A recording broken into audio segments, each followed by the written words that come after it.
आज के इस प्रेस कॉन्फ्रेंस में हमारे बीच त्रिपुरा राज्य के स्टेट प्रेसिडेंट राजीव जी और स्टेट के जनरल सेक्रेटरी अमित रक्षित जी, चीफ स्पोक्स पर्सन सुब्रतो दा और मेरे प्यारे मीडिया कर्मी, प्रेस के रिप्रेजेंटेटिव्स, नमस्कार। मैं ऋतुराज आज इस प्रेस कॉन्फ्रेंस के माध्यम से बेसिकली मुद्दा है बात करने का मोदी जी के 9 वर्ष के उपलब्धियों पर, उनका जो सेवा कार्य चला है उसके ऊपर। तो मैं पहले इस पे एक जनरल ब्रीफिंग कुछ आपको दे दूं, उसके बाद वी कैन ओपन अप कोई चर्चा अगर आपके ध्यान में करने के लिए है तो I will be more than happy. तो दोस्तों, मोदी जी के 9 साल सेवा, सुशासन और गरीब कल्याण, और we can also say service to society, service to India, good governance and welfare of the poor, ये 3 पिलर्स हैं जिसके ऊपर मोदी जी की सरकार 9 साल तक चली। मोदी जी की सरकार आने से पहले देश में मोर देन 60 इयर्स कांग्रेस की सरकार चली। कांग्रेस ने अपने जमाने में इंदिरा गांधी के समय 1970s 80s के दशक में गरीबी हटाओ का नारा दिया, और उसके बाद, उस नारा देने के बाद Congress was in government for a good 25 years.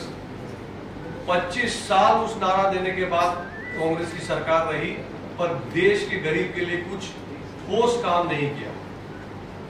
Rajiv Gandhi ji ने, इंदिरा गांधी जी ने वो सपना दिखाया, गरीब कल्याण करेंगे और गरीबी हटाओ करके।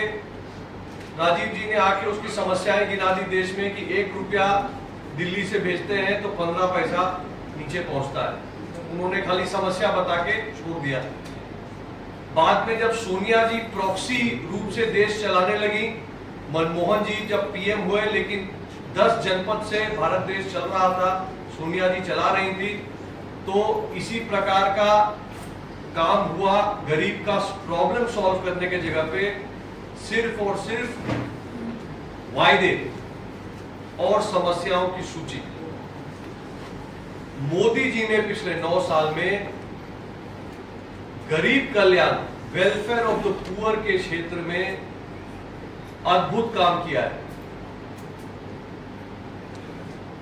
इस देश में पिछले 10 साल से जिस स्पीड से गरीबी रेखा से ऊपर लोगों को उठाया गया है, जो वंचित वर्ग था, जो पीड़ित वर्ग था, उनको जैसे कल्याण के कार्यों से उठाया गया है, वो अभूतपूर्व है, वो अनप्रेसिडेंटेड है। अगर हम बात करें तो मोदी जी ने हाउसिंग फॉर ऑल, सबका घर बनाने का काम कहा, और 3 करोड़ घर, गरीब लोगों को 3 करोड़ घर बना के दिए पिछले 9 वर्षों में। घर तो दे दिया, खाने के लिए जिनको समस्या थी, 80 करोड़ लोगों को अन्न योजना के तहत फ्री राशन मोदी सरकार दे रही है। घर में सहूलियत हो, उसके लिए बिजली हर एक गांव, हर एक घर तक पहुंची है। महिलाओं को खाना बनाने में समस्या ना हो, इसलिए 9.5 करोड़, 9.6 करोड़ महिलाओं को फ्री गैस उपलब्ध कराया गया है। घर पे पानी की समस्या थी, टैप्ड वाटर कनेक्शन नहीं था इस देश में। पिछले कुछ ही वर्षों में करोड़ों करोड़ घर तक tap water connection Modi ji की सरकार ने जल जीवन मिशन के तहत पहुंचाया है। और सिर्फ ये नहीं, घर की बंदोबस्त नहीं की, गांव तक सड़क पहुंचाई, स्किल डेवलपमेंट की व्यवस्था की, एजुकेशन सेक्टर में पहली बार वेरियस वर्नाक्युलर लैंग्वेजेस में क्षेत्रीय भाषाओं में भी आज हम इंजीनियरिंग और डॉक्टरी की पढ़ाई कर सकते हैं, इसकी व्यवस्था की, ताकि कोई नॉन इंग्लिश स्पीकिंग आदमी वंचित न रह जाए। मोदी जी ने विकास का कार्य किया और न्याय, सामाजिक न्याय का भी कार्य किया। पहले बार जो ओबीसी कमीशन था उसको नेशनल रूप में एक अधिकार दिया कि वो अपने समाज के लिए काम कर सके। देश में 8.5% ट्राइबल पॉपुलेशन है, लेकिन मोदी जी ने पहली बार तय किया कि कोई ट्राइबल हमारे देश का राष्ट्रपति भी हो सकता है, और माननीय द्रौपदी मुर्मू जी को देश का राष्ट्रपति बनवाने का काम मोदी जी ने किया। उनको भी, उसमें जो जनरल क्लासेस में भी जो गरीब लोग हैं उनके लिए इकोनॉमिकली वीकर सेक्शन डिक्लेयर करके उनको भी रिजर्वेशन देने का काम किया। मोदी जी ने ऐसा गुड गवर्नेंस का एग्जाम्पल देश में साबित किया है जहां पिछले 9 साल में zero corruption, zero scam, development for all के मॉडल के साथ देश बहुत तेजी से आगे बढ़ रहा है। आज देश दुनिया की 5वीं सबसे बड़ी इकोनॉमी है, 5th largest GDP in the world. 2014 से पहले इंडिया का रैंक नंबर 10 पे था। हमने 9 साल में 5 देशों को पीछे छोड़ते हुए नंबर 5 की इकोनॉमी बने हैं। और ना सिर्फ इकोनॉमिकली सशक्त हुए, ना सिर्फ इकोनॉमी का साइज बढ़ा है, देश का दुनिया के मैप पर स्थान और सम्मान भी बढ़ा है। आज मोदी जी वर्ल्ड लीडर के रूप में उभरे हैं, वर्ल्ड के सबसे पॉपुलर लीडर के रूप में उभरे हैं। कांग्रेस कहती है कि G20 की प्रेसिडेंसी भारत को ऐसे भी मिलती, इसमें मोदी जी का क्या योगदान है। मैं बताना चाहता हूं कि ये वो मोदी जी हैं, आज G20 की प्रेसिडेंसी इंडिया के पास है, अगले साल नहीं भी रहेगी तब भी दुनिया मोदी जी को अपना नेता मानेगी। कुछ तो बात है मोदी जी में कि देश का इतना सम्मान बढ़ा है कि आज जब मोदी जी ऑस्ट्रेलिया जाते हैं तो 140 करोड़ भारतवासियों का गौरव बढ़ जाता है, छाती चौड़ी हो जाती है जब ऑस्ट्रेलिया का प्राइम मिनिस्टर कहते हैं मोदी इज द बॉस। पापा न्यू गिनी जाते हैं तो वहां के प्रेसिडेंट पैर छूकर मोदी जी का आशीर्वाद लेते हैं। अमेरिका के president Joe Biden Modi ji का ऑटोग्राफ मांगते हैं, और अब मोदी जी इसी महीने स्टेट विजिट में अमेरिका जा रहे हैं। जब राहुल गांधी जी विदेश जाके अमेरिका में बैठ के देश की कमियां और बुराइयां गिनाने का प्रयास करते हैं तो उनका मुंह तोड़ जवाब भाजपा नहीं देती। उनका मुंह तोड़ जवाब अमेरिका का व्हाइट हाउस देता है, जो कहता है कि इंडिया में कितनी वाइब्रेंट डेमोक्रेसी है। अगर देखना है तो दिल्ली जाकर देख सकते हैं। अमेरिका हमारे तरफ से जो है देश दुनिया को संदेश दे रहा है, भारत के डेमोक्रेसी की क्षमता दिखा रहा है।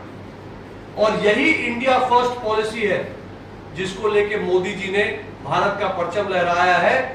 आप देखिए कि आज यूक्रेन और रशिया के बीच में युद्ध हो गया,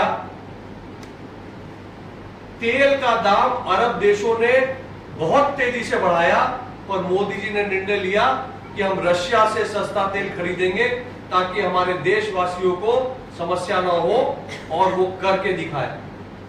हमारे बच्चे जब इस अंतरराष्ट्रीय युद्ध में फंस गए थे, हमारे स्टूडेंट्स जो वहां पढ़ रहे थे रशिया और यूक्रेन में, जब वो फंस गए थे तो मोदी जी ही देश दुनिया के इकलौता नेता है जिनके एक फोन कॉल पे सीज फायर हुआ, युद्ध विराम हुआ। इंडिया का झंडा लेकर हमारे घर के हजारों बच्चे भारत का ध्वज फहराते हुए अच्छे से सुरक्षित इंडिया तक वापस आ सके। ये भारत का मान सम्मान देश दुनिया में बढ़ा है। मोदी जी ने एक करप्शन फ्री सरकार दी है, जो बोल्ड डिसीजन लेने वाली सरकार है। सालों से देश में टेररिज्म का माहौल था। मोदी जी के आने के बाद 9 साल में टेरर और नक्सल एक्टिविटीज ऑल टाइम लो पर है। लोग कहते थे कि राम मंदिर कभी नहीं बन सकता, राम मंदिर भी बन रहा है। लोग कहते थे इंडिया में वर्ल्ड क्लास इंफ्रास्ट्रक्चर नहीं बनता। इंडिया आज दुनिया की सबसे बड़ी इंफ्रास्ट्रक्चर इकोनॉमी के रूप से उभर रहा है, जहां पे हजारों किलोमीटर का roadways, highways, airport, port, railway connection और बाकी क्या क्या इंफ्रास्ट्रक्चर का काम तीव्र गति से हो रहा है। 370 के बारे में लोग कहते थे कि इंडिया कभी 370 हटा नहीं सकता, कोई सरकार में इतना दम नहीं है। मोदी सरकार है जिसने वो भी करके दिखाया, और आज कश्मीर तीव्रता से डेवलपमेंट की ओर बढ़ रहा है। दोस्तों, नॉर्थ ईस्ट की अगर बात करें, विशेषकर त्रिपुरा की बात करें, तो त्रिपुरा में मोदी जी और Manik Saha ji, M+M, Modi plus Manik Saha is equal to महा डेवलपमेंट। ये महा विकास जो है, इस मंत्र को लेके हमारी सरकार काम कर रही है। और आप देख सकते हैं कि पिछले कुछ वर्षों में किस तेजी से यहां पे वर्ल्ड क्लास एयरपोर्ट बना है अगरतला में। एक इंटरनेशनल रेलवे स्टेशन का काम पूरा हुआ है। सड़कों का तो जाल बिछा है। उसके अलावा केंद्र सरकार की गरीब कल्याण की और अन्य कई योजनाएं बहुत सफलतापूर्वक से यहां पे लागू हुई है। हाल यह है कि आज त्रिपुरा एक एक्सपोर्ट हब बन के उभर रहा है। भारी मात्रा में त्रिपुरा से अंतरराष्ट्रीय बाजारों में सामान का एक्सपोर्ट हमारे उद्यमी यहां से कर पा रहे हैं। तो ये जो सारा डेवलपमेंट है, ये जो कनेक्टिविटी मोदी जी ने की है, इससे ईज ऑफ डूइंग बिजनेस हुआ है। पहले सामान भारत में दिल्ली से, बंबई से, कलकत्ता से सामान त्रिपुरा में लाना कितना कठिन था, रेल हेड नहीं था। आज उस कनेक्टिविटी, उस एयरपोर्ट की वजह से टूरिस्ट भी आ रहा है और सामान भी रेल हेड और रोड से सरलता से पहुंच रहा है। तो इस प्रकार का बड़ा विकास मोदी जी के शासन में हो रहा है। इसी सेवा भाव से मोदी जी आगे भी देश की सेवा करेंगे और हमें पूरा विश्वास है कि देश और नॉर्थ ईस्ट के साथ त्रिपुरा का भी तेजी से डेवलपमेंट होता रहेगा।